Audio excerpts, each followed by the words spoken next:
श्री स्वामी समर्थ। आज मी तुम्हाला नवरात्री व्रताची एक पवित्र कथा सांगणार आहे। तर ही कथा कोणत्याही व्यक्तीने खऱ्या मनाने सुरुवातीपासून शेवटपर्यंत ऐकली तर तो कधीही गरीब राहत नाही। तर ही कथा ऐकण्याआधी तुम्ही माझ्या चॅनलला सबस्क्राईब केले नसेल तर चॅनलला सबस्क्राईब करा आणि कमेंट बॉक्समध्ये श्री स्वामी समर्थ तसेच जय माता दी लिहायला विसरू नका। तर कथेला सुरुवात करते। नवरात्रीचे दिवस होते आणि एकदा स्वामी समर्थ महाराज बसलेले असताना त्यांचा भक्त त्यांच्याकडे येतो आणि स्वामी समर्थ महाराजांना म्हणतो, स्वामी, नवरात्रीच्या या पावन काळामध्ये तुम्ही कृपया करून मला माता दुर्गेने त्यांच्या भक्तांवर केलेल्या कृपेचा एखादी गोष्ट ऐकवा। त्यानंतर स्वामी समर्थ महाराज त्या भक्ताला म्हणतात, जर माता आदिशक्तीविषयी जाणून घ्यायचं आहे तर मी तुम्हाला माता दुर्गेने तिच्या भक्तांवर केलेल्या कृपा आशीर्वादाविषयी सांगतो। ही कथा तुम्ही पूर्ण ऐका। ही कथा ऐकल्याने समस्त मानव जातीचे मनोरथ सिद्ध होतात आणि तो सौभाग्यशाली होतो।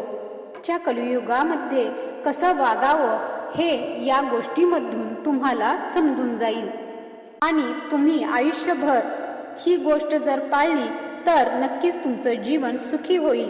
भक्त आतुरतेने स्वामींना म्हणतो, महाराज, माझं आणि माझ्या बरोबर इतर मानव जातीचं कल्याण होणार असेल तर ही कथा तुम्ही लवकर ऐकवा, त्यामुळे माझे जीवन सार्थक ठरेल।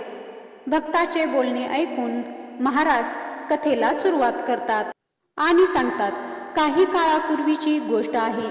एका नगरात केशव नावाचा शिल्पकार राहत होता। तो त्याच्या हातांनी सुंदर सुंदर मूर्ती बनवायचा।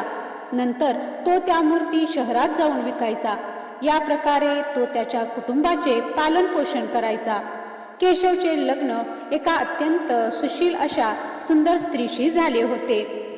ती स्त्री सुंदर असण्याबरोबरच अत्यंत दयाळू स्वभावाची होती आणि त्याच्या कुटुंबाचे उत्तम पालन पोषण करत होती।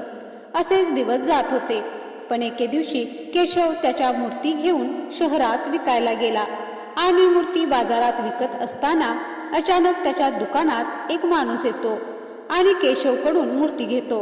पण तो माणूस केशवला त्या मूर्तीचे पैसे देणे विसरतो। त्यानंतर केशव त्या माणसाला आवाज देऊ लागतो, पण तो माणूस त्याच्यापासून खूप लांब पोहोचलेला असतो, त्यामुळे तो केशवचा आवाज ऐकू शकत नाही आणि तिथून निघून जातो। त्यानंतर केशव त्याच्याकडून मूर्तीची किंमत घेण्यासाठी त्या माणसाच्या मागे धावू लागतो। तेवढ्यात अचानक केशवच्या मागून येणारी एक बैलगाडी त्याच्या अंगावरून जाते, ज्यामुळे त्याला खूप दुखापत होते। केशवचे प्राण वाचतात, पण त्या अपघातात केशवचा उजवा हात कापावा लागतो, कारण त्याचा उजवा हात पूर्णपणे निकामी झाला होता आणि तो हात जर कापला नसता तर त्याच्या पूर्ण शरीराला इजा झाली असती। केशव एक शिल्पकार होता आणि तो त्याच्या हातांनी मूर्ती बनवत होता। त्यानंतर त्या मूर्ती शहरात विकून तो त्याच्या कुटुंबाचे पालन पोषण करत होता। पण त्या अपघातात केशवचा उजवा हात कापल्यामुळे त्याचे जीवन अत्यंत कष्टमय झाले होते। या गोष्टीमुळे केशवची पत्नी देखील खूप दुःखी राहू लागली होती। केशव आणि त्याची पत्नी दररोज देवी दुर्गा मातेची पूजा अर्चा करत असत। त्या दिवशीही ते दोघे देवी दुर्गेची पूजा करत होते। तेव्हा केशवची पत्नी देवीला म्हणते, हे देवी दुर्गा माता, आमच्या सोबत असं का झालं? आम्ही असं कोणतं पाप केलं आहे ज्याची तुम्ही आम्हाला इतकी मोठी शिक्षा दिली आहे? आता आमचं घर कसं चालेल? आता आम्हाला घर चालवण्यासाठी कर्ज घ्यावा लागत आहे, तरीही आमचं घर नीट चालत नाही। हे देवी, हे कर्ज आम्ही कसं फेडू हाच विचार करून मी दिवस रात्र खूप चिंतेत आहे। आणि आजपासून काही दिवसानंतर नवरात्री येत आहे, सगळं कसं होईल? पत्नीच्या या गोष्टी ऐकून केशव त्याच्या पत्नीला म्हणतो, हे प्रिये, तू जास्त चिंता करू नकोस। कुठला ना कुठला मार्ग देवी आई आपल्याला नक्कीच दाखवेल। माझा उजवा हात कापला आहे तर काय झालं? देवाने माणसाला दोन हात यासाठीच दिले आहेत की जेव्हा कधी माणसाच्या एका हाताला काही झालं तरी तो त्याच्या दुसऱ्या हाताने काम करू शकेल. म्हणून मी माझ्या एका हातानेच मूर्ती बनवण्याचा प्रयत्न करेन. नंतर त्या मूर्ती शहरात नेऊन विकेन. त्यानंतर केशवची पत्नी पतीला म्हणाली, हे स्वामी, तुम्ही हे काय बोलत आहात? तुम्हाला माहीत आहे की आता तुमचा उजवा हात नाही उरला, मग तुम्ही डाव्या हाताने एकाच हाताने कशा प्रकारे मूर्ती बनवू शकाल? मग केशव त्याच्या पत्नीला म्हणतो, अगं, हे सगळं देवी माता पाहत आहे आणि तसेही नवरात्रीचं महापर्व येणार आहे. त्यामुळे खूप लोक माझ्याकडे देवी मातेची मूर्ती बनवायला येतील. पण मी असाच घरी बसून माझे हात कापल्याचे दुःख करत राहिलो तर मी काहीच करू शकणार नाही आणि मी माझ्या कुटुंबाचे पालन पोषणही करू शकणार नाही. प्रयत्नच नाही केला तर मला मार्ग कसा मिळेल? त्यामुळे मला असं निवांत बसून चालणार नाही. मी माझ्या एका हाताने मूर्ती तयार करेन. पत्नीला असं सांगून खूपच आत्मविश्वासाने केशव त्याच्या दुकानात जातो. दुकानात पोहोचून तो मनात विचार करू लागतो की आजपासून मला पुन्हा माझं काम सुरू करावं लागेल, कारण नवरात्री येण्यास जास्त दिवस शिल्लक नाहीत. त्यामुळे मी जर एकही मूर्ती बनवू शकलो नाही तर मला आणि माझ्या पत्नीला उपाशीच राहावं लागेल. पण जर मी कशाही प्रकारे मूर्ती बनवली तर ती विकल्यावर थोडंसं का होईना धन मिळेलच, ज्यामुळे माझ्या कुटुंबाची निदान गुजराण होईल. मनात असा विचार करून केशव मूर्ती बनवायला लागतो. पण त्याचा उजवा हात नसल्यामुळे त्याला मूर्ती बनवण्यात खूपच त्रास होऊ लागतो, कारण एका हाताने मूर्ती बनवणे खूपच कठीण काम होतं. केशव मूर्ती पुन्हा पुन्हा बनवतो, परंतु ती मूर्ती पुन्हा पुन्हा खराब होत होती. ती मूर्ती चांगली बनू शकत नव्हती. माधव दररोज त्याच्या दुकानात पोहोचून त्याच्या एका हाताने मूर्ती बनवण्याचा प्रयत्न करत राहतो आणि हळूहळू त्याच्या हातून मूर्ती बनू लागतात. पण एका हाताने मूर्ती बनवण्यामुळे त्याला थोडासा वेळ लागतो. त्या मूर्ती बनवल्यानंतर केशव पुन्हा घरी परत येतो. तेव्हा त्याची पत्नी त्याला विचारते, हे नाथ, काय झालं? देवी मातेच्या मूर्ती अजून तयार झालेल्या नाहीत का? पत्नीचं बोलणं ऐकून केशव त्याच्या पत्नीला म्हणतो, हे प्रिये, मी प्रयत्न तर खूप करत आहे, पण मूर्ती अजून पूर्ण बनू शकल्या नाहीत. तेव्हा केशवची पत्नी त्याला म्हणते, तुम्ही बघा, आज संध्याकाळपर्यंतच वेळ आहे. जर मूर्ती बनल्या तर ठीक, नाही तर आपल्याला खूप उशीर होईल, कारण सर्व लोकांनी नवरात्रीसाठी मूर्ती खरेदी केलेल्या असतील. मग केशव पत्नीला म्हणतो, बघूया, देवी माता आपल्यासोबत आहेतच. नंतर केशव त्याच्या मनात एक आशा घेऊन त्याच्या दुकानाकडे निघून जातो आणि देवी मातेची अपूर्ण मूर्ती पूर्ण करण्यास सुरुवात करतो. केशव मूर्ती बनवताना सकाळपासून संध्याकाळ होते आणि त्याची मूर्ती आता तयार होते. तेव्हा केशव त्याच्या मनात विचार करतो, म्हणतो, हे देवी माता, मूर्ती बनवून तयार झाली आहे. आता मी मूर्ती बाजारात जाऊन विकतो, ज्यामुळे मला थोडेसे का होईना धन मिळेल.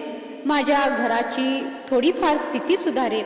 केशव त्याच्या मनात हा विचार करतच होता की तेवढ्यात अचानक त्याच्या दुकानात एक छोटी मुलगी येते आणि ती छोटी मुलगी केशवला म्हणते, काका, तुम्ही मला एक देवी मातेची मूर्ती देऊ शकता का?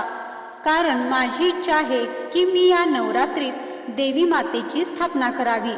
त्यामुळे जर तुम्ही मला एक देवी मातेची मूर्ती दिली तर तुमचं माझ्यावर मोठे उपकार होतील.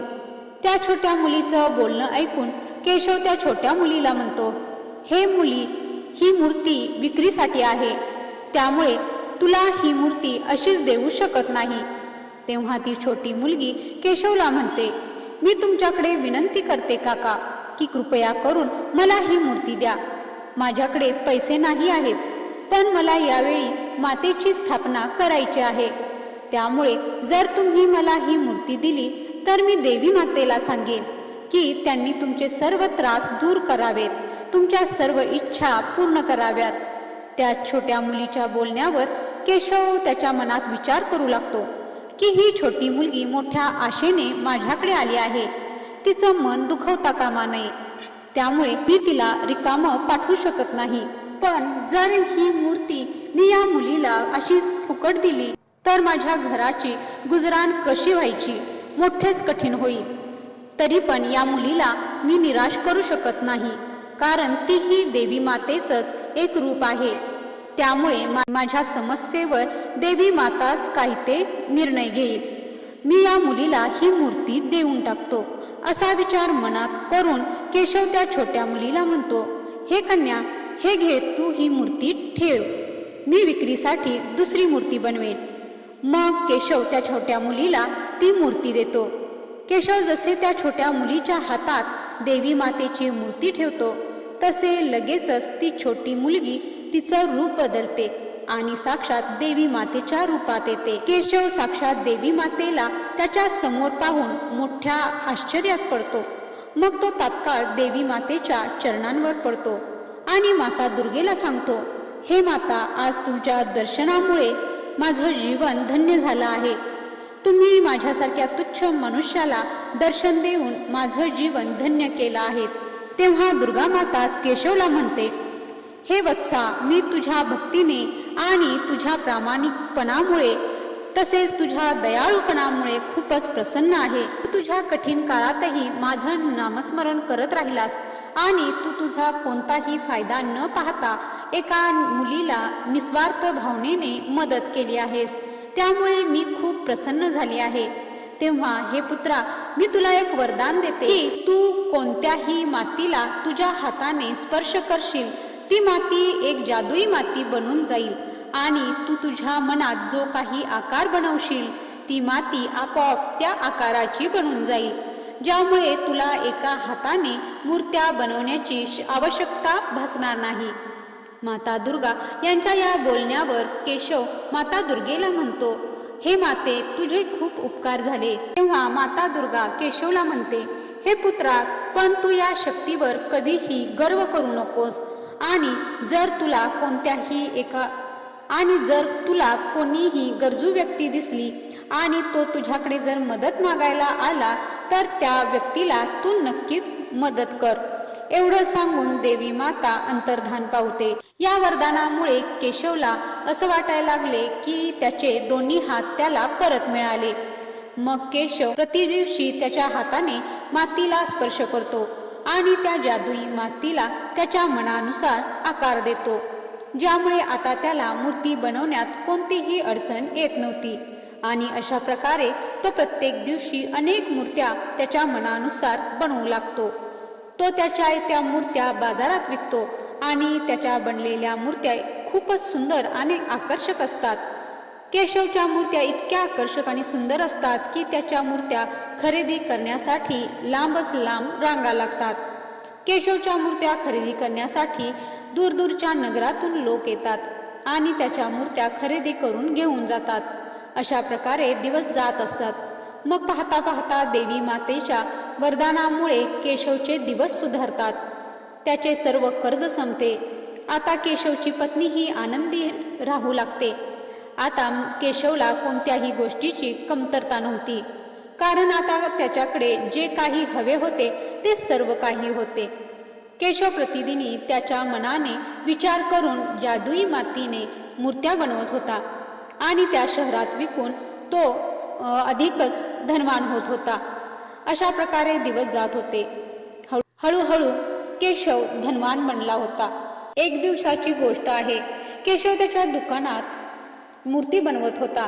तेव्हा अचानक त्याच्या दुकानात एक व्यक्ती येतो आणि केशवला म्हणतो, केशवजी, तुम्ही माझी एक मदत कराल का? त्या व्यक्तीच्या बोलण्यावर केशव त्याला म्हणतो, नक्कीच करेन, सांगा तुम्हाला कशाची मदत हवी आहे? तो व्यक्ती केशवला म्हणतो, मी लोकांकडून असं ऐकलं आहे की तुमच्याकडे एक चमत्कारिक शक्ती आहे, ज्यामुळे तुम्ही तुमच्या मनात जो काही विचार करता त्याची मूर्ती आपोआप बनते. केशव त्या व्यक्तीला म्हणतो, होय, हे खरं आहे. तेव्हा ती व्यक्ती केशवला म्हणते, तुम्ही मला ती चमत्कारिक शक्ती देऊ शकता का? बघा, नकार देऊ नका, कारण माझ्या आईचे काहीच दिवसापूर्वी निधन झाले आहे आणि माझ्या आईवर खूप प्रेम होते, पण माझ्याकडे माझ्या आईचं कोणतंही चित्र नाही, फक्त माझ्या मनात ती आहे.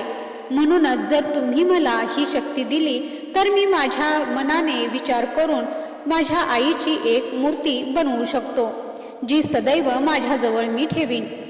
बघा, नकार देऊ नका. माझ्याकडे फक्त हा एकच मार्ग आहे ज्यामुळे मी माझ्या आईची मूर्ती बनवू शकेन. त्या व्यक्तीच्या बोलण्यावर केशव त्याच्या मनात विचार करू लागतो की मला माझ्या शक्ती या अनोळखी व्यक्तीवर विश्वास ठेवून द्यायला पाहिजेत का नाही. पण ही शक्ती माझी नाही. ही शक्ती तर देवी मातेने मला दिली होती आणि देवी मातेने हेही सांगितले होते की एखादी गरजू व्यक्ती गरज लागली तर त्या व्यक्तीला तू मदत कर. त्यामुळे मला ही शक्ती त्याला द्यावी लागेल, ज्यामुळे त्याची इच्छा पूर्ण होईल. मनात हे विचार करून केशव त्या व्यक्तीला म्हणतो, ठीक आहे, मी तुम्हाला त्या शक्तीचे ज्ञान देतो. केशव जसे हे म्हणतो तसेच ती अनोळखी व्यक्ती देवी मातेच्या रूपात साक्षात प्रगट होते. ती व्यक्ती म्हणजे साक्षात देवी माताच होती, जी केशवची परीक्षा घेण्यासाठी आली होती. देवी मातेला पाहून केशव त्याच्या चरणावर पडतो. केशव देवी मातेला म्हणतो, हे माते, हा काय खेळ होता? देवी माता म्हणते, हे पुत्रा, मी तुझी परीक्षा घेण्यासाठी आले होते की तू माझ्या सांगितलेल्या गोष्टी विसरला तर नाहीस ना, आणि या शक्तीवर स्वतःचे अधिकार निर्माण केले नाहीस ना. पण तू मला तुझ्या सत्यतेने आणि प्रामाणिकपणामुळे पुन्हा प्रसन्न केले आहेस. त्यामुळे हे पुत्रा, मी तुला वरदान देते की तुझ्या सर्व इच्छा मनोकामना पूर्ण होतील, ज्यामुळे तू कधीही गरीब राहणार नाहीस. माता दुर्गा तेथून अंतर्धान पावते. मग केशव त्याच्या पत्नीबरोबर सुखाने जीवन व्यतीत करू लागतो. मग स्वामी समर्थ महाराज भक्तांना म्हणतात, जो मनुष्य त्याच्या आयुष्यात सत्यतेवर एकनिष्ठ राहतो, प्रामाणिक राहतो, त्याला कशाचीच कमतरता पडत नाही.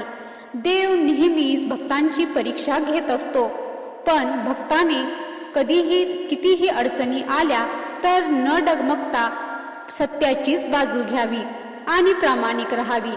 आपल्या कामाशी एकनिष्ठ राहावे, ज्यामुळे काही काळ त्याला त्रास जरी सहन करावा लागला तरी शेवटी विजय हा सत्याचाच होत असतो आणि त्याच्या चांगुलपणाचे फळ त्याला नक्कीच मिळते.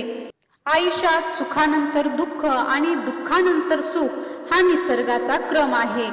पण डगमगून न जाता, स्वतःची प्रामाणिकता आणि तत्वे न सोडता जर देवाचे नामस्मरण करत आपले कर्म तुम्ही चांगले करत राहिला तर त्याचे फळ तुम्हाला नक्कीच मिळते आणि तुम्ही कधीही गरीब राहत नाहीत. पैशाने एक वेळ काही काळ गरीब राहाल, पण मनाने नेहमीच तुम्ही श्रीमंत असता. तर आजचा हा व्हिडिओ आणि स्वामी संदेश कसा वाटला ते कमेंटमध्ये नक्की सांगा. अशाच वेगवेगळ्या कथा ऐकण्यासाठी आणि स्वामी संदेश ऐकण्यासाठी चॅनलला सबस्क्राईब करा.